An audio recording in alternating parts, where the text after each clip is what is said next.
Hello बच्चों, आप सभी का स्वागत है आपका अपनी क्लास स्टडी फॉर पर्पस में।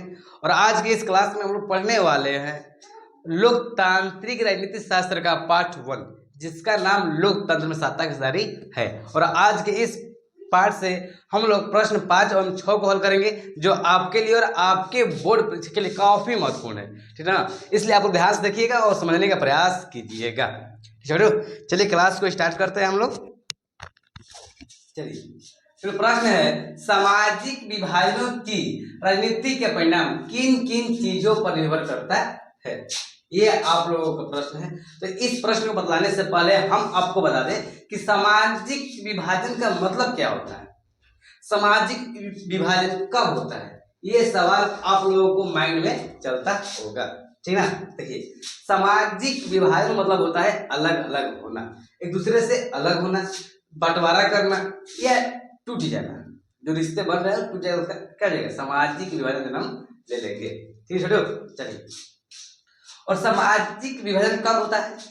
देखिए, सामाजिक विभाजन तब होता है जब लोग आपस में मिलजुल कर रहने के बजाय एक दूसरे से नफरत करने लगते हैं, तो उस समय सामाजिक विभाजन का जन्म होता है। समझ गए आप लोग? सामाजिक विभाजन का जन्म कब होता है? सामाजिक विभाजन का जन्म तब होता है जब लोग आपस में मिलजुल कर रहने के बजाय एक दूसरे से नफरत करने लगते हैं, तो उस समय सामाजिक विभाजन का जन्म होता है। चलिए, और प्रश्न देख लेते हैं। प्रश्न है, सामाजिक विभाजनों की राजनीति के परिणाम किन किन चीजों पर निर्भर करती है। देखिए, सामाजिक विभाजन की राजनीति के परिणाम जो है वो मुख्यतः 3 चीजों पर निर्भर करती है। पहला, लोगों में अपनी पहचान के प्रति दृढ़ता की भावना। दूसरा, राजनीतिक दल की भूमिका। तीसरा, सरकार का रुख या रूप। समझ आ गया आप लोग को? नहीं समझ में बताए 3 टॉपिक। अब 3 टॉपिक पर जो विचार करेंगे वो आपके लिए काफी महत्वपूर्ण होगा। ठीक है, देखिए अभी हम अपनी बात अपने सामने रख रहे हैं, आपको बताएंगे लिख कर, ठीक ना, इसलिए आपको ध्यान से देखिए। अरे मान लीजिए कि हम सवाल दिए, डायरेक्ट आंसर लिख दिए, तो आप क्या करेंगे, रटा मारिएगा। पर इस सवाल को बतला देंगे हम अपने भाषा में, हो सकता है कि आप हमारी बातों को सुनकर आपके बोर्ड पर कुछ ध्यान आ जाए। नहीं, चलिए पहला टॉपिक है लोकतंत्र में अपनी पहचान के प्रति दृढ़ता की भावना।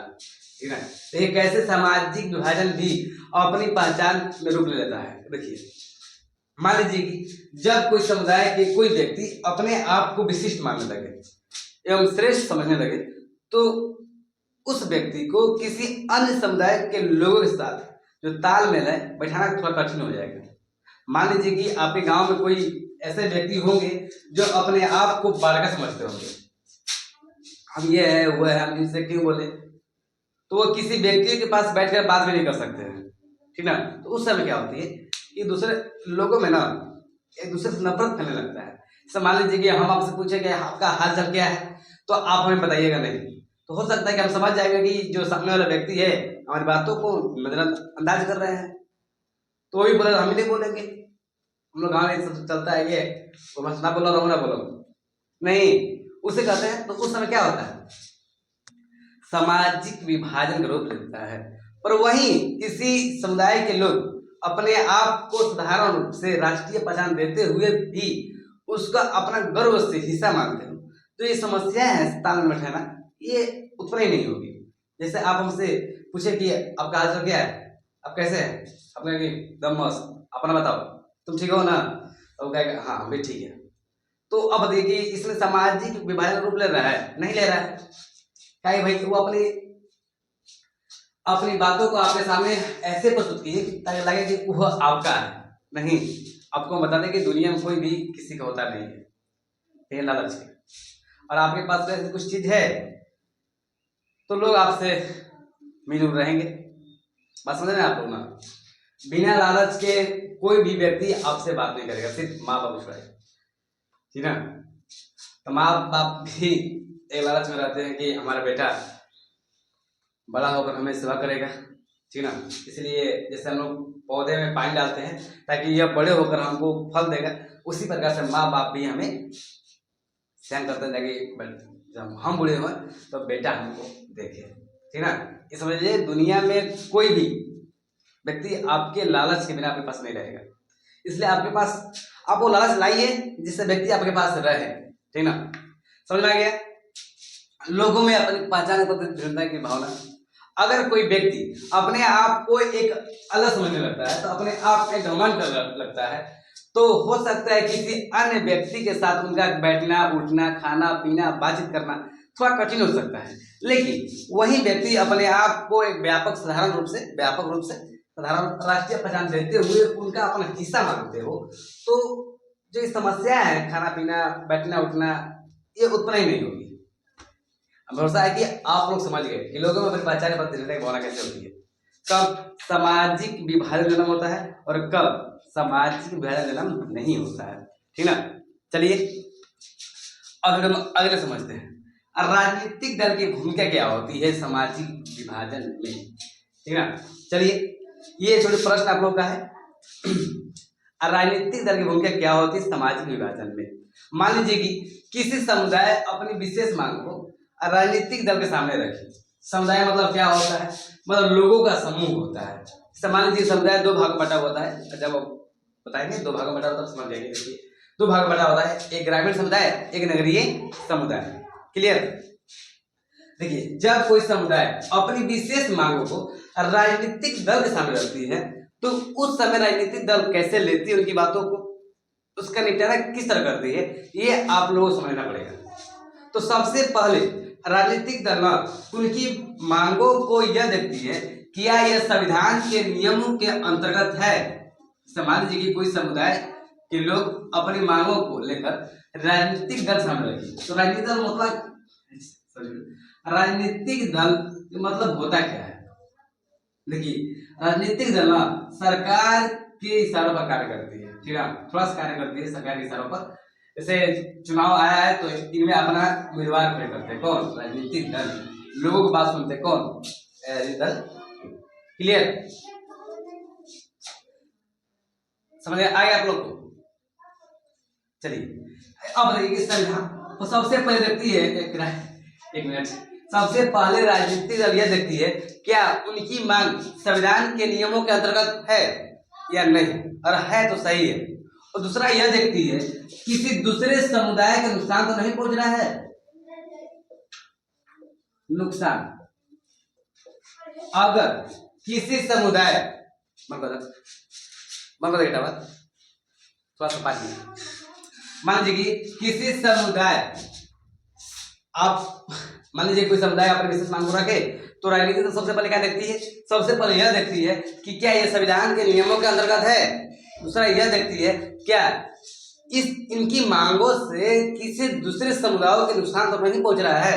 मान लीजिए कि राजनीतिक दल उनकी मांगों को उचित मान लेगा कि चलिए सही है, और उससे दूसरों को नुकसान पहुंच रहा है, तो हो सकता है कि वो सामाजिक विभाजन जन्म ले ले।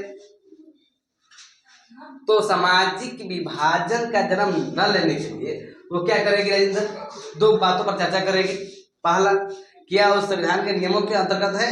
दूसरा, किसी दूसरे समुदाय के व्यक्तियों के हितों चोट तो नहीं पहुंच रही है।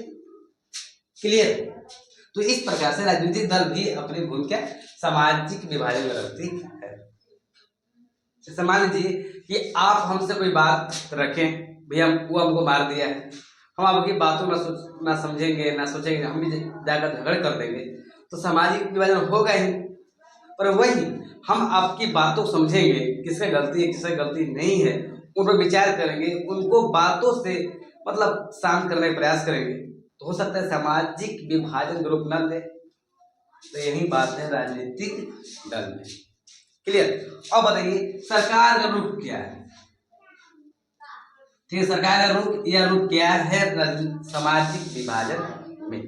देखिए सरकार की जो रूप होता है सामाजिक विभाजन में, वो राजनीतिक दल का परिणाम ही है, ठीक है। ये भी सरकार ये भी देखता है कि क्या उनकी मांग संविधान के नियमों के अंतर्गत है। मान लीजिए कि कोई, देखिए सरकार किस तरह सामाजिक विभाजन में रूप डालती है। देखिए मान लीजिए कोई छोटा समुदाय अल्पसंख्यक में समुदाय है, वो अपनी विशेष मांगों को लेकर सरकार के सामने रखी, तो सरकार पूरी ईमानदारी से पूरा करने का प्रयास किया जाए तो उस समय सामाजिक विभाजन नहीं होगा। और वही राष्ट्रीय एकता के नाम पे दबा दिया जाए, मतलब दबा दे सरकार, ठीक है, तो हो सकता है कि सामाजिक विभाजन रूप ले ले आगे चलकर वो रूप ले ले। तो इस प्रकार से सरकार ने अपनी भूमिका जाहिर करती है। क्लियर? अभी आप समझ में सरकार का रूप क्या होता है सामाजिक विभाजन में। थोड़ा समझ लेते हैं हम लोग। देखिए, मान लीजिए कोई समुदाय है, ठीक है, थोड़ा समुदाय है, अल्पसंख्यक समुदाय है, वो अपनी विशेष मांगों को सरकार सामने रखी, ठीक ना, जो विशेष रखी तो सरकार देखती है क्या संविधान के नियमों के अंतर्गत है, संविधान के नियमों के अंतर्गत उनकी मांग है, फिर भी राष्ट्रीय एकता के नाम पे दबा दिया जाए तो हो सकता है उस समय सामाजिक विभाजन ले लेगी, पर वही सरकार पूरी ईमानदारी से पूरा करने का प्रयास करे तो हो सकता है कि उनकी मांग पूरा हो जाए, तब सामाजिक विभाजन जन्म नहीं होगा। तो इस प्रकार से हम लोग समझ गए कि सामाजिक विभाजनों की राजनीति के परिणाम किन किन चीजों पर निर्भर करती है। तो चलिए अब पूरा लिख लेते हैं। हमें भरोसा है कि अब आप लोग अपने मन से भी लिख लेंगे। छोटू चलिए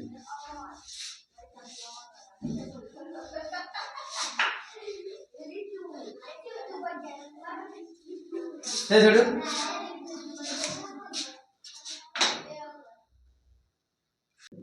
आप लोग जो प्रश्न है वह लिख दिए हैं, ठीक ना। प्रश्न आप लोग यही है, सामाजिक विभाजन की राजनीति के परिणाम किन किन चीजों पर निर्भर करता है। देखिए उत्तर लिखेंगे हम इस तरह से लिखेंगे कि सामाजिक विभाजन की राजनीति के परिणाम निम्न चीजों पर निर्भर करती है। पहला, लोगों में अपनी पहचान के प्रति दृढ़ता की भावना। देखिए, जब किसी समुदाय के कोई व्यक्ति अपने आप को विशिष्ट मानने लगे एवं श्रेष्ठ समझने लगे तो तब उन्हें किसी अन्य समुदाय के लोगों के साथ तालमेल बैठाना कठिन हो जाता है, मतलब समस्याएं उत्पन्न हो जाती है। तो उस समय सामाजिक विभाजन होता है, ठीक ना। उस समय लोग मिलजुल न रहकर दूसरे से नफरत करने लगते हैं। चलिए उसके बाद, लेकिन कोई व्यक्ति व्यापक मतलब साधारण से कोई व्यक्ति व्यापक एवं राष्ट्रीय पहचान देते हुए गर्व से स्वयं उसका हिस्सा मानते हो तब ये समस्या उत्पन्न नहीं होगी। जैसे भारत में विभिन्न भाषा एवं धर्म के लोग रहते हैं, लेकिन जब अनेकता में एकता की बात आती है तो लोग सबसे पहले अपने आप को भारतीय मानते हैं, जिससे देश की अखंडता भी कायम रहती है और लोगों में भाईचारे एवं प्रेम की भावनाएं भी बनी रहती है, ठीक ना। इसलिए जरूरी होता है लोगों में अपनी पहचान। चलिए छोड़ो, लिख लीजिए पहले आप लोग, उसके बाद अभी 2 टॉपिक लिखवाना है कि राजनीतिक दल की भूमिका, उसके बाद लिखवाना है सरकार का रुख, मतलब सरकार का रुख क्या होता है सामाजिक विभाजन में, ठीक है छोड़ो। चलिए पहले आप लोग इतना लिख लीजिए, ठीक है, उसके बाद हम लोग आगे बढ़ते हैं।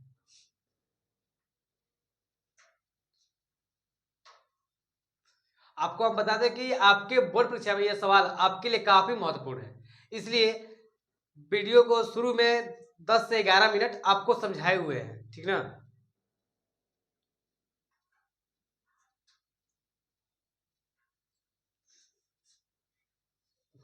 भागुला हो, चलिए पहले आप लोग लिख लीजिए।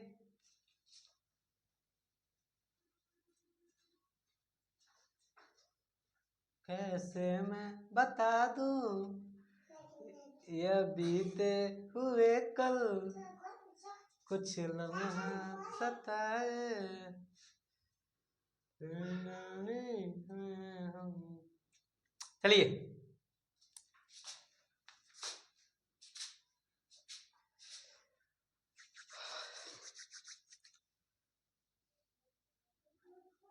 चलिए लिख लीजिए आप लोग। ये आपके बोर्ड परीक्षा में 2 नंबर पूछे जाते हैं छोटू।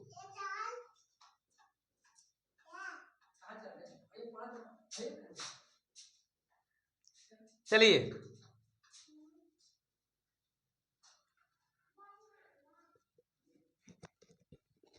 फिर दूसरा लिखेंगे हम लोग राजनीतिक दल की भूमिका। हमें विश्वास है कि आप लोग लिख लिए होंगे। साइड से उधर, साइड से उधर, साइड से उधर, साइड से एक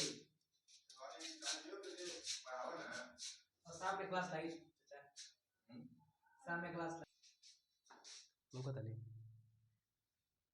चलिए छोटू, अगले टॉपिक छोटू, राजनीतिक दल की भूमिका क्या होती है सामाजिक विभाजन में, ठीक ना। देखिए क्या होती है, जब किसी समुदाय अपने विशेष मांग को राजनीतिक दल सामने रखती है तो राजनीतिक दल सबसे पहले यह देखते हैं कि इनकी मांगों क्या संविधान के नियमों के अंतर्गत है, और है तो सही है, और नहीं है तो उचित नहीं मानेंगे, ठीक ना। दूसरा यह देखते हैं कि किसी दूसरे समुदाय के नुकसान न पहुंचे, ठीक ना। यही बात लेंगे हम। अगर अगर वो संविधान के नियम के अंतर्गत है और किसी दूसरे समुदाय के नुकसान पहुंच रहा है तो वो इनकी मांग को उचित नहीं मानेंगे, उचित नहीं मानेंगे, ठीक ना। चलिए अब लिख लीजिए छोटू, और मान लीजिए कि किसी दूसरे समुदाय के नुकसान पहुंच रहा है, ये उचित मान लेंगे तो सामाजिक विभाजन ही होगा, इसलिए उचित नहीं मानेंगे, ठीक है छोटो। चलिए यही होती है भूमिका सामाजिक विभाजन राजनीति के परिणाम स्वरूप में राजनीतिक दल की भूमिका। तो पहले आप लोग लिख लीजिए। देखिए हम वीडियो रोक कर पहले लिख कर फिर आपको हम बता रहे हैं ताकि जो टाइम हो वो बचत हो, ठीक छोटो। ये सब समझाने तो समझा दिए हैं पहले ही, 11 मिनट समय लिए थे उसमें समझाए थे आप लोगों को। तो पहले आप लोग लिख लीजिए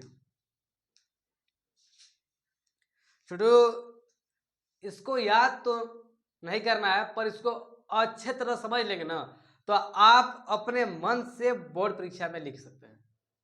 और बोर्ड परीक्षा हमसे कहता है कि आप अपने मन से उत्तर लिखें, ठीक ना, किताबी भाषा नहीं, ठीक है। तो हमसे खुद कहते हैं कि परीक्षार्थी स्वयं प्रश्नोत्तर लिखें जी। चलिए लिख लीजिए पहले आप लोग।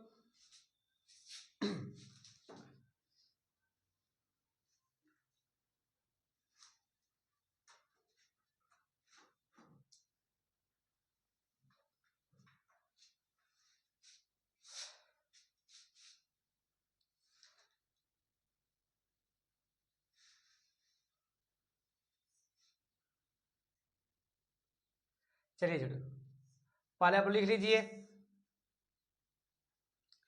आपको हम 3 बातें बताएंगे। पहला बता दिए लोगों में अपनी पहचान के प्रति दृढ़ता की भावना, दूसरा बताएं राजनीतिक दल की भूमिका, और तीसरा बताएंगे सरकार की रुख, ठीक ना। यही होती है सामाजिक विभाजन की राजनीति के परिणाम। किन किन चीजों पर निर्भर करता है जी? 3 चीजों पर। कौन कौन? तो लोगों में अपनी पहचान के दृष्टिकोण हो जाएगा, राजनीतिक दल का दृष्टिकोण, तीसरा हो जाएगा क्या? सरकार का दृष्टिकोण, ठीक छोटो। चलिए हमें भरोसा है कि आप लोग लिख लिए होंगे, ठीक ना। चलिए मिटकार का मगले लिख लेते हैं छोटू।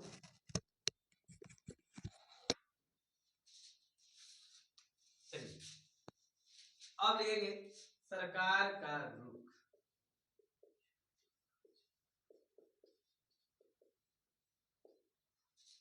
छोटू छोटू रे वीडियो रोको तो। सरकार का चलो दिए।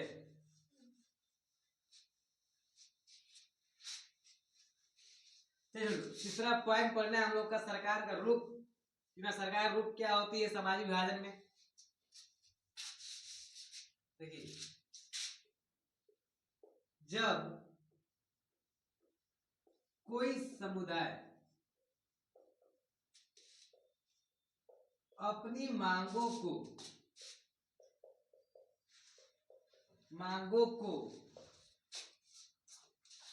सरकार के सामने रखती है,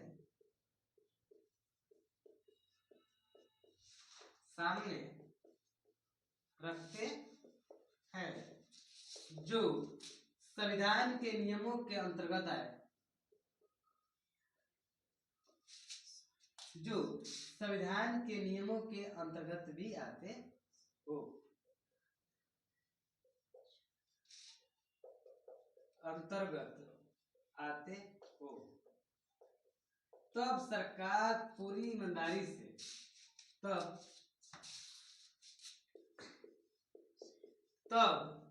सरकार पूरी ईमानदारी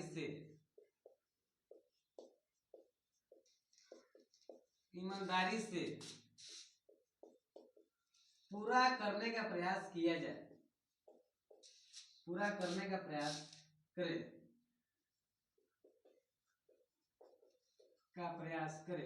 तब सामाजिक विभाजन का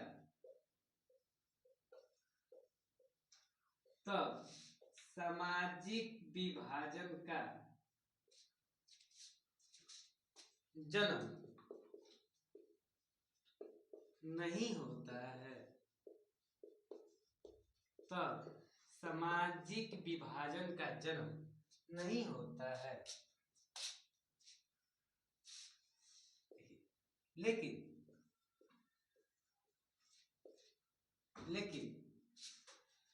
जब सरकार राष्ट्रीय एकता के नाम पर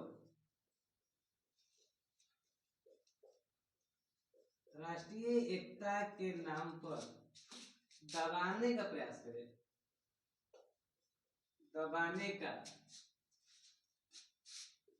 करे, तब सामाजिक विभाजन का जन्म होता है।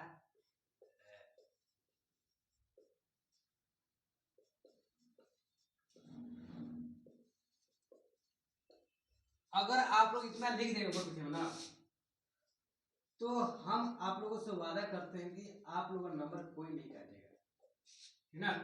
और 2 नंबर क्या है तो 2 नंबर मिल जाएगा आप लोगों को। और ये सवाल 5 नंबर में आए, 5 नंबर पूरा कंफर्म मिलेंगे। तो छोटू चलिए, सरकारी रूप क्या होता है ये भी समझ लीजिए। देखिए, जब कोई समुदाय अपने विशेष मांगों को, मतलब अपनी मांगों को सरकार सामने रखते हैं, तो देखिए जो समुदाय है और वो अपनी मांगों को रखे और संविधान के नियम के अंतर्गत है, तब सरकार पूरी ईमानदारी से पूरा करने का प्रयास करे, तब सामाजिक विभाजन नहीं होगा। लेकिन वो राष्ट्रीय एकता के नाम पे दबाने का प्रयास करे तो उस समय क्या हो जाएगा छोटू, सामाजिक विभाजन क्या होगा, रूप ले लेगा। ठीक है ना। चल छोटू कितना बोली के लीजिए, समय काफी ज्यादा हो गया छोटू एक ही सवाल बतलाने में। हम सोच रहे थे कि प्रश्न 5 हल करा देंगे, 6 हल करा देंगे। चलिए आज प्रश्न 5 रहेगा आप लोग को और कल हम पढ़ेंगे प्रश्न नंबर 6। ठीक ना, आस्ते आस्ते पढ़ते हैं, कोई दिक्कत है जी। चलिए पहले आप लोग लिख लीजिए,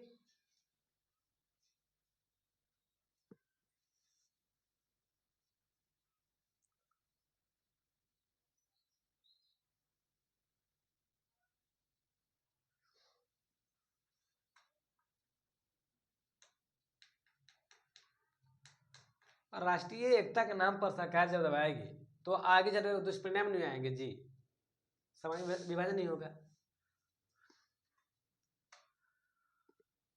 चलिए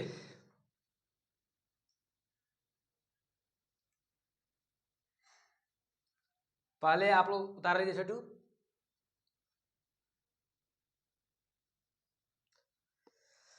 चलिए छोटू, इस प्रकार से हम लोग प्रश्न नंबर 5 को हल कर चुके हैं। अब हम लोग अगले दिन प्रश्न नंबर 6 को हल करेंगे। ठीक ना। प्रश्न नंबर 6 यह है कि भावी समाज में लोकतंत्र की जिम्मेवारी एवं उद्देश्य पर एक संक्षिप्त टिप्पणी लिखे।